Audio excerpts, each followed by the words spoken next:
तर मित्रांनो, जिथे पार्ट 1 संपला होता तिथूनच आता खरी हम्पी सफर सुरू होतीये। सकाळी फ्रेश होऊन आम्ही पोहोचलो हम्पी मधल्या सर्वात प्रसिद्ध आणि ऐतिहासिक विरूपक्षा टेम्पल मध्ये।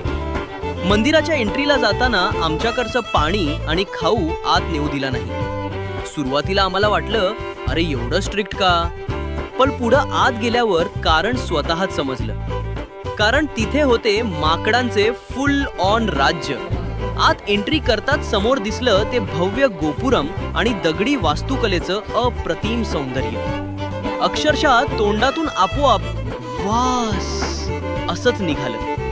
हे मंदिर भगवान शिवाच्या विरूपाक्ष रूपाला समर्पित असून विजयनगर साम्राज्याच्या काळातील सर्वात महत्त्वाच्या मंदिरांपैकी एक मानलं जातं। इतक्या वर्षानंतरही त्याची भव्यता आणि कोरीव काम पाहून थक्क व्हायला होतं। मंदिरात एक खूपच इंटरेस्टिंग गोष्ट आहे। गोपुरमचं उलटं प्रतिबिंब मंदिराच्या आत दिसतं। याला पिन होल कॅमेरा इफेक्ट म्हणतात।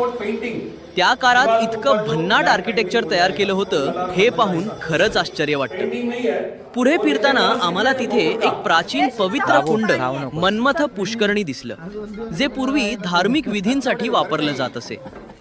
मंदिरात शांतपणे दर्शन घेतलं, थोडा वेळ त्या वातावरणाचा अनुभव घेतला आणि बाहेर आलो। बाहेर येताच घेतला मंदिराचा प्रसाद, साधा पण मनाला समाधान देणारा। पण थांबा, हम्पीची मजा अजून संपलेली नाही। विरूपाक्षा टेम्पल तर एकदम वास होतं।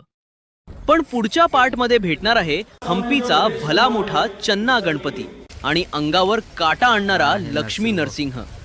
तो पार्ट नक्की बघा, कारण हम्पी अजून आम्हाला मोठं सरप्राईज देणार आहे।